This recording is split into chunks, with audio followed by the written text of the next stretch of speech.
Thank you very much, Cornelia. Not easy for me to continue at this point, not only because we have seen a number of splendid presentations from New York, which I like very much, and from London at the city level, but also because I assumed office only 4 days ago after a 3 years leave period. I've been looking after urban development, sustainable urban development in Syria for 3 years, and now I have the pleasure to work for the Department of Urban Development in Berlin as a head of the Division for Ministerial Building Affairs. We are setting standards, monitoring these standards. We are dealing with soft and hard tools, and should have some influence on the energy efficiency of the city, not only in the long run, but also in the midterm and short term. I'd like to add some topics which hopefully also add to the discussion further on. I'd like to mention prerequisites, lessons learned, and also draw some questions out of that. First of all, the rather sarcastic approach, incredible, before global warming we had to go for 2 hours to the Baltic Sea, has given place to a very realistic and serious approach in Berlin, and I think Cornelia has already given some examples on this. Second, the prerequisites. For sure, a compact city as Berlin is not an inevitable prerequisite, but it's an ideal point to start from. Another point is that we have to merge top-down efforts with bottom-up efforts. And I think also practice in Berlin for the last 20 years has shown that these two are an ideal situation to result in more energy efficiency. Another point I'd like to raise, incentives and compulsory settings also have to play a balanced role. It is not only about top-down compulsory measures, but also about setting incentives, and this has to do with funds.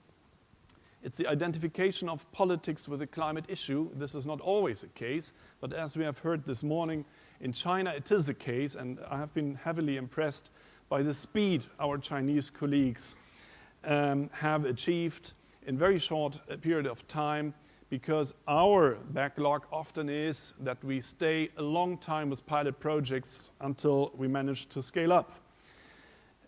This leads me also to the point from policy to strategy to action. Remaining at the policy and strategic level is a nice thing for conferences, but the crucial thing is to get to action.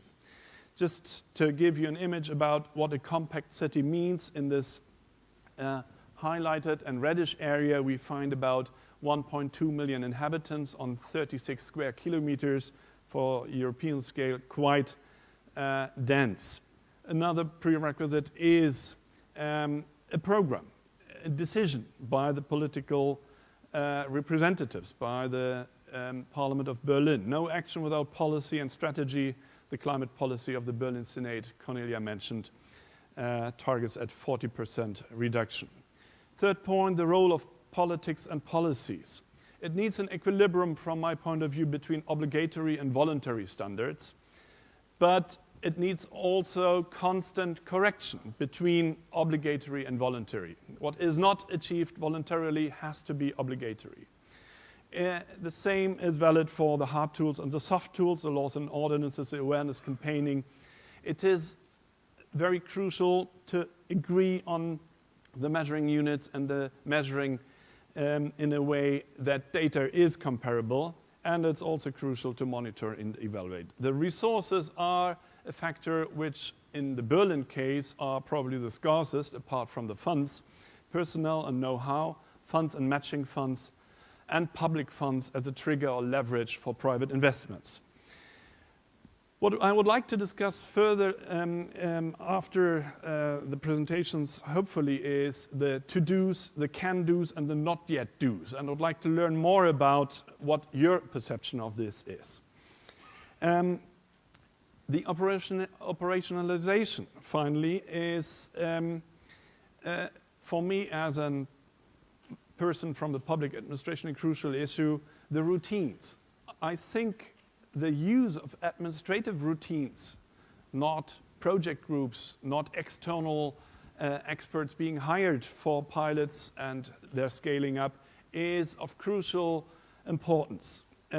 Administrative routines have a great advantage. Everybody can apply them in the administration, and therefore innovative approaches should be channeled through administrative routines from my point of view. The cost efficiency, deciding on priorities and effectiveness of measures is an issue which puzzles us a lot, because we can achieve still a percentile of 20% more reduction, but with which input? By financial resources and personal resources. So sometimes it's a question, shall we invest only in the heating technology or cooling technology, or also in the insulation, or in both? This has to be based on the economies of the building. Visibility and accountability, the demonstrating effect, no doubt, is decisive for us in the operationalization. And also here, realistic views on the to-dos, can-dos, and not yet dos need to be maintained. Just to give you an example, what has been achieved simply by an economic incentive program, which lasted for the last 3 years and hopefully continues until 2012.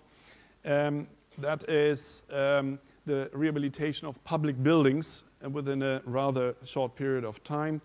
And you can see that the carbon dioxide reduction is at least considerable. Yeah, I know I'm out of time.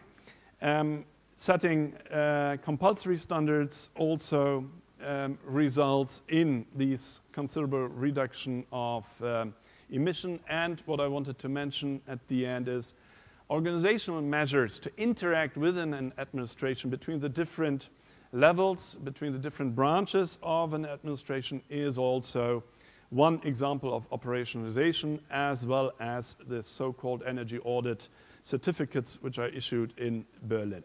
The lessons learned: the societal joint effort is a prerequisite, otherwise acceptance remains dim in view of the still rather long cost efficiency periods, which is an obstacle for the private sector. The administrative routine effect is important for us, otherwise energy efficient pilots are presentable at conferences, but not ready for upscaling and broad application, as our Chinese colleagues have shown today already. The pilot project effect needs to be limited to a number of overseeable projects because they absorb a lot of manpower and resources. We always have to orientate towards upscaling, even if these upscale projects do not fulfill 100% of our reduction objectives. The private property sector can only be attracted through imaging, the light tower projects, for example, and cost efficiency. And that means cost recovery rates below 10 years, and we are still at a level of about 20 years. And finally, a Berlin-specific issue, the renters market needs more substantial information to avoid confusion on rent increases.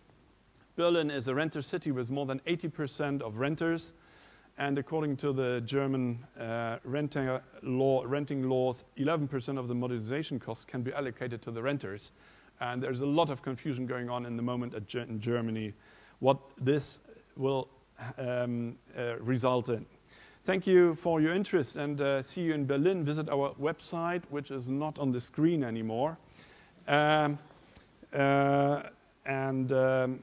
hope we can expand further in the discussion. Thanks for your patience.